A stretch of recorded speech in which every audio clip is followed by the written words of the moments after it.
Buen día, yo soy Lizeth Lorena Quintero, residente de primer año del posgrado de Anestesiología de la Universidad de Caldas. En la sesión de hoy vamos a hablar de las complicaciones traumáticas en el manejo de la vía aérea. En el análisis de reclamos cerrados de la ASA, el 7% se debieron a lesiones en las vías respiratorias. Estas complicaciones suelen ser leves, como el síntoma referido por el paciente como dolor de garganta, con una incidencia del 62%, que se asocia en un 33% a lesiones laríngeas, las lesiones faríngeas en un 19% y en una menor proporción a lesiones esofágicas y lesiones traqueales.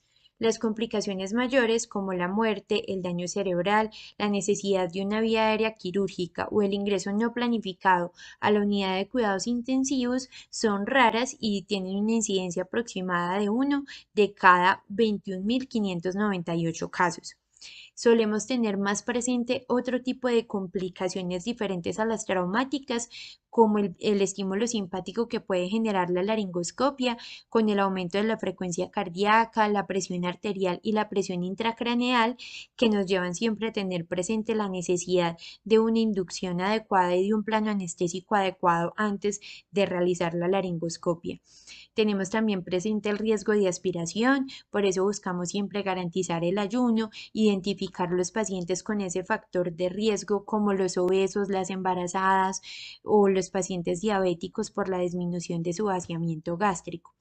Pensamos también en disminuir o identificar tempranamente cuando hay una intubación esofágica accidental con el riesgo de hipoxia, y por eso siempre nos aseguramos que el capnógrafo esté funcionando de una manera adecuada. Sin embargo, el hecho de que estas complicaciones traumáticas suelan ser leves parece que le restáramos importancia, y por eso la sesión de hoy se enfoca en estas lesiones traumáticas. En cuanto a los factores de riesgo, tenemos los situacionales como la reintubación tras una intubación fallida. Entonces, el primer intento de intubación debe ser el mejor. Y si no se logró, quiere decir que hay un factor que no permitió que esa intubación fuera exitosa y por tanto tener que intervenir o realizar de nuevo la laringoscopia o el paso del dispositivo, pues aumenta el riesgo de trauma.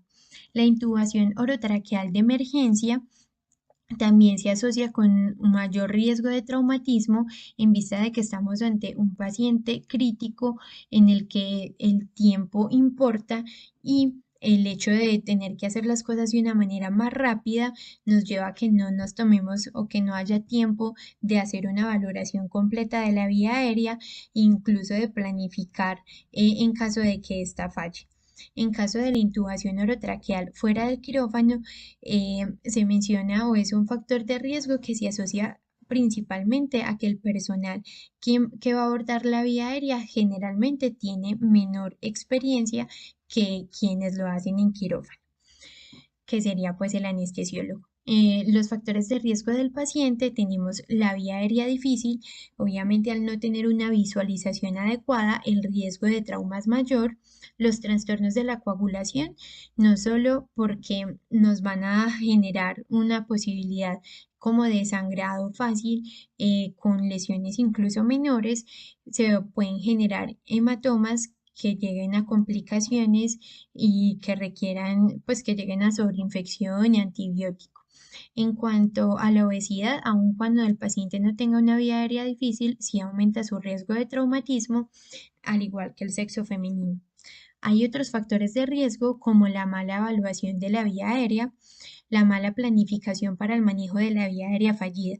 Generalmente cuando hay una vía aérea difícil, digamos que la planificación, el acompañamiento del equipo y los insumos están a la mano porque estamos preparados.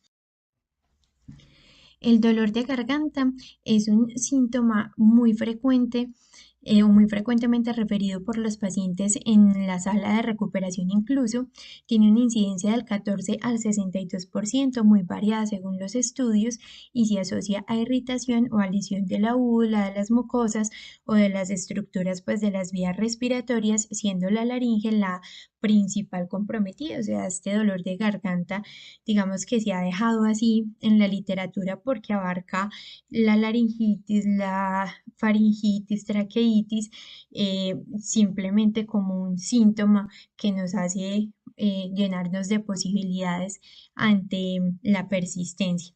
Cuando hay un trauma durante la laringoscopia o la colocación del dispositivo de succión, que generalmente, por ejemplo, la succión la usamos sin tener una visualización directa y llegamos pues a lastimar los tejidos blandos principalmente. Este es un síntoma que debe ser de corta duración, que se debe resolver de manera espontánea aproximadamente a las 48 horas. En algunos autores consideran que hasta las 72, pero en general las 48 horas ya son, digamos que un signo de alarma cuando el síntoma persiste o progresa aún después de este tiempo. En cuanto a los factores de riesgo del dolor de garganta, tenemos el uso de tubos más grandes. Cuando no se hace una elección adecuada del tubo ideal para el paciente, mencionado por los autores como para mujeres un tubo de 6 a 7, 7 y medio, y para los hombres un tubo de 7 a 8, así como realizar las fórmulas para el cálculo del tubo en pediatría, como la edad sobre 4 más 3,5, teniendo en cuenta que lo ideal es que sea tubo con balón. Una mayor presión del manguito, ya sea del balón pues del tubo endotraqueal o del dispositivo supraglótico. El sexo femenino, el uso de sondas nasogástricas, o sea, es otro implemento que generalmente se pasa a ciegas y que puede generar lesión. El tubo doble luz, igual debemos elegir el tamaño adecuado para el paciente, pero en términos generales es un poco más rígido y va a tener un mayor riesgo de generar lesión, igual que la patología pulmonar preexistente y realizar intubación neurotraqueal sin bloqueo neuromuscular. Teniendo en cuenta la alta incidencia de esta sintomatología y de estas lesiones, se ha buscado la forma de prevenirlas. Una de las estrategias, pues además de intervenir en los factores de riesgo que mencionamos, es pensar en la profilaxis medicamentosa para disminuir el riesgo del dolor en el posoperatorio. En esta revisión de Cochrane se incluyeron 19 estudios con 1.940 pacientes en los que se le administraron lidocaína en diferentes concentraciones y de formas diferentes. Es decir, lo importante es que se les hubiera administrado lidocaína, no importaba si era venosa, si era en gel en el dispositivo como tal o en spray. Inicialmente los resultados impresionaban ser favorables, sin embargo, cuando se hizo estudios o cuando solo se analizaron los estudios de alta calidad, la evidencia no fue suficiente para decir que la lidocaína nos va a disminuir el dolor de garganta posoperatorio. En términos generales, los resultados son positivos, pero pues hay que interpretarlos con cuidado en vista que lo heterogéneo precisamente de los estudios al haber incluido, digamos que todas las diferentes vías de administración y concentraciones, hace que sea un poco pues difícil llegar a conclusiones claras y, como vemos, no pareciera estadísticamente significativo. Por otro lado, han salido, digamos que otros estudios, esta revisión es de 2015 y han salido estudios más recientes precisamente hablando del beneficio de la lidocaína. Sin embargo, incluso las revisiones más actuales consideran que no son estudios de alta calidad y que por ahora no podemos como asegurar, o los estudios no han concluido que la lidocaína realmente disminuya el dolor de garganta posoperatorio. no solamente se ha pensado en la profilaxis o en el uso de lidocaína para prevenir esta sintomatología, sino que se ha cuestionado el papel de los esteroides, viendo que la dexametasona a 0,1 miligramos por kilo intravenosa o incluso otros esteroides en forma tópica o inhalada disminuyen la incidencia del dolor de garganta. Se buscó también el papel de los AINES, viendo que el diclofenaco intravenoso no tenía ningún efecto. Sin embargo, tópico parece que sí tiene también una disminución y el AINES tópico, digamos que más usado y más mencionado en los estudios como una forma de prevenir esta sintomatología es el clorhidrato de benzedamina, que la verdad no, pues no he tenido como ningún contacto con ella en la profesión o en la práctica médica, pero sí es como de los más mencionados. En cuanto al dolor de garganta en niños, tiene una incidencia mucho menor del 1 al 10% y esto básicamente se explica y los autores nos muestran cómo en niños es bastante difícil tener la claridad de la incidencia de esta sintomatología, teniendo en cuenta que para ellos es mucho más difícil ser precisos en qué parte del cuerpo es la que está generando el dolor. Incluso no siempre logran a manifestar el dolor como tal, sino que pueden presentar cuadros de agitación, por ejemplo. Los factores de riesgos para que esto se presente son iguales a los de otras complicaciones, pues a nivel de la vía aérea, como el asma, la tos y las infecciones respiratorias. Y a diferencia de lo que pasa en los adultos, donde se comparó la incidencia de dolor en garganta en pacientes intubados o llevados pues a procedimientos por residentes de anestesiología y por anestesiólogos, digamos ya con experiencia, no hubo una diferencia estadísticamente significativa entre la presentación pues de este dolor en los niños. La experiencia del operador sí parece tener un impacto bastante importante y no es lo mismo que una persona o que un anestesiólogo que de manera constante tenga contacto con niños, realice pues el abordaje de la vía aérea a que lo haga alguien que solamente tiene, digamos, contacto con esta población de forma ocasional. Este cuadro resume algunas de las intervenciones que debemos realizar para prevenir este síntoma pues tan frecuente. Como mencionábamos, en caso de que el paciente requiera una intubación orotraqueal, debemos elegir el tamaño adecuado del tubo y se recomienda el uso de videolaringoscopio. Como sabemos, el uso de video pues mejora la visualización. Sin embargo, debemos tener, digamos, cuidado al insertar o al introducir el tubo, que además va con guía a ciegas a la cavidad oral. Recordemos que siempre debemos ir hasta el paladar blando, visualizando directamente el tubo, y ya en ese momento sí cambiamos la mirada a la pantalla o al monitor para realizar la intubación. El límite de presión, como mencionamos, no solo en el tubo, sino en el dispositivo supraglótico. Los esteroides, ya sean intravenosos, inhalados o tópicos, los AINES tópicos, incluso se habla de gárgaras con ketamina y con sulfato de magnesio, con estudios que muestran pues alguna evidencia. Mencionábamos entonces que siendo el balón o las presiones del balón elevadas, pues el uso de la IGEL va a tener, digamos que un beneficio mayor al quitar ese riesgo de que se insufle más de lo que se debe.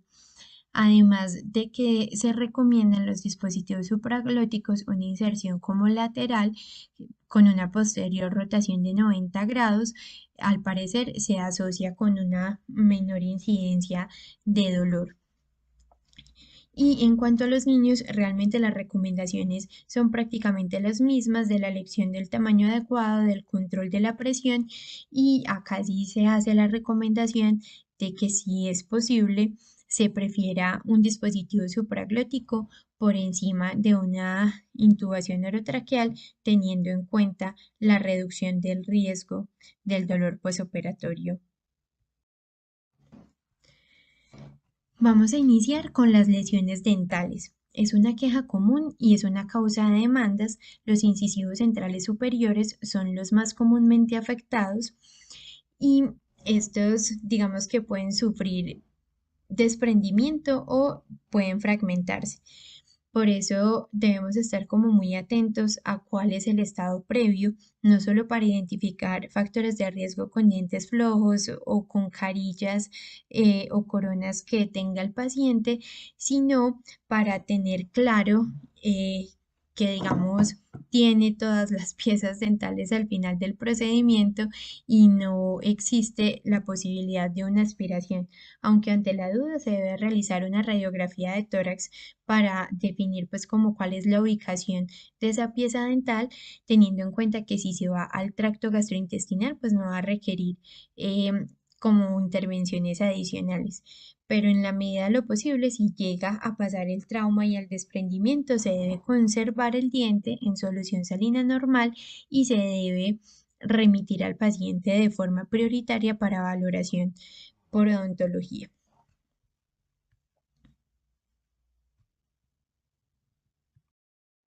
En cuanto a las lesiones de los tejidos blandos, vamos a hablar de la máscara facial.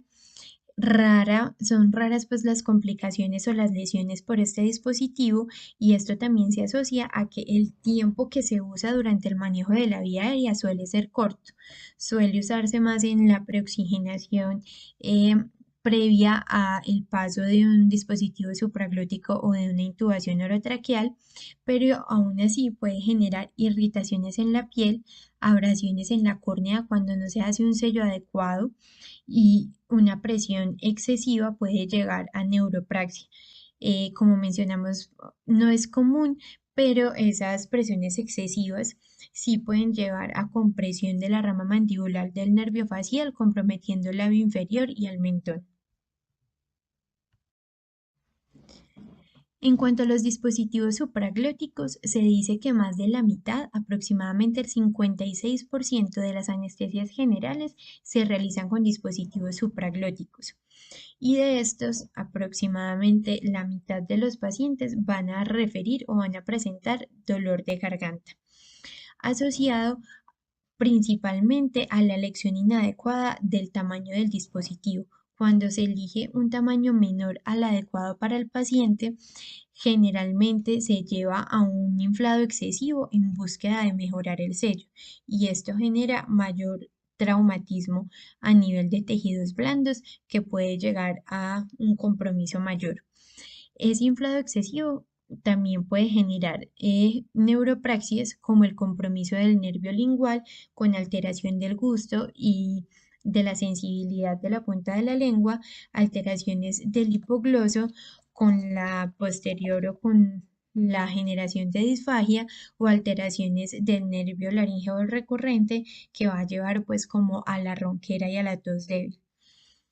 Mencionábamos también que el hecho de que no tengamos que insuflar con dispositivos como el Ayer ofrece, digamos que una prevención adicional. Sin embargo, el 80% de esas anestesias generales que se hacen con dispositivos supraglóticos se hacen con dispositivos de primera generación. Recordar de nuevo cómo debe ser parte de nuestra práctica habitual la medición de la presión del manguito, que en el caso de los dispositivos supraglóticos debe ser menor a 60 centímetros de agua. En cuanto a los tubos traqueales, no solamente pueden producir lesión al momento del paso del tubo, sino con los dispositivos que se usan para lograr la intubación orotraqueal. El laringoscopio se ha asociado con sangrado, con laceraciones, hematomas y edemas, así como con lesiones dentales, como mencionamos anteriormente. Se llegó a considerar el uso de protectores dentales para disminuir este riesgo, sin embargo, puede hacer o puede ofrecer una dificultad adicional para la laringoscopia y no ha mostrado que realmente disminuya el riesgo de lesiones dentales, por lo que no está recomendado. En el caso del videolaringoscopio, las lesiones, como lo mencionábamos anteriormente, se dan al insertar el tubo a ciegas a la cavidad oral, que recordemos que debe ser visualización directa hasta el paladar blando. Y las estructuras más comúnmente lesionadas por esa inserción a ciegas son las amígdalas y el paladar. Y en cuanto al tubo traqueal, eh, siempre o parte pues como de lo importante es elegir el tubo adecuado para el paciente y siempre medir la presión del manguito, que recordemos que la presión crítica a nivel traqueal es de 30 centímetros de agua y cuando excedimos esta presión se va a ver comprometida la perfusión, generando o aumentando el riesgo de lesiones, ulceraciones y necrosis. Las lesiones laringeas, como les mencionaba al inicio, son de las lesiones más comunes en el abordaje de la vía aérea. Sin embargo, en este estudio o en esta revisión, que tiene 21 estudios con 6.140 pacientes, mostró que el 80%, eh, digamos que de los pacientes que requirieron un manejo, pues, o un abordaje de su vía aérea, no sufrieron ninguna lesión. Las lesiones más comunes fueron las lesiones leves, en las que se encontraron principalmente edema y eritema. Las lesiones grado 2 o moderadas, la más común es el hematoma de las cuerdas vocales con un 4% y es un hallazgo relativamente común cuando hay, digamos, un dolor de garganta persistente o que genera pues como la valoración por el especialista, por el otorrino. Es relativamente común que esta alteración moderada requiera consulta especializada y que se encuentre ese hematoma de las cuerdas vocales. En los grado 3 o las consideradas graves tenemos la subluxación de los aritenoides y la parálisis de las cuerdas vocales, que afortunadamente también es muy rara, siendo estas pues complicaciones menores al 1%. Si bien la mayoría de lesiones son menores y autorresueltas, quise traerles este caso para que veamos cómo años después de una complicación traumática, estas lesiones menores pueden tener complicaciones de importancia. Es el caso de esta mujer de 75 años, quien tiene antecedente de una lobectomía tiroidea izquierda y una endarterectomía carotidia.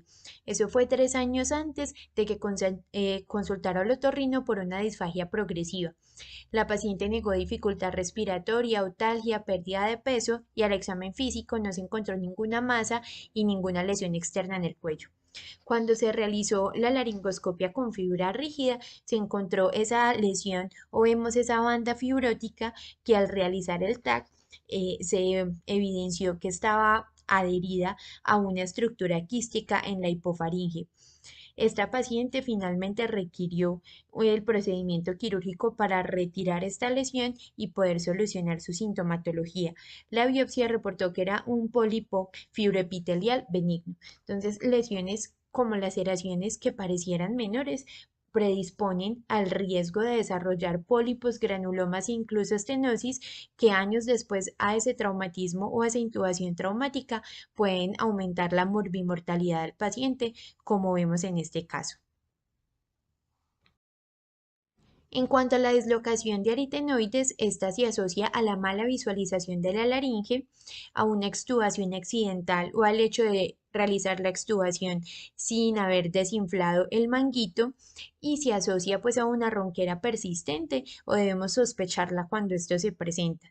Los pacientes con edad avanzada y con enfermedades articulares como la artritis reumatoide también tienen, digamos que, un riesgo aumentado y siempre que se sospeche esta complicación se considera una urgencia y el paciente debe ser derivado de manera prioritaria urgente para una valoración por otorrino. En cuanto a la lesión de las cuerdas vocales, lo más probable es que se se lleguen pues a lesionar cuando se pasa el tubo a ciegas. El hecho de que se usen pues instrumentos como el buggy, el intercambiador, incluso los endoscopios pues de intubación flexible aumentan el riesgo y digamos que no sorprende ya que estos son insumos que usamos cuando nos enfrentamos a alguna dificultad en el abordaje de la vía aérea.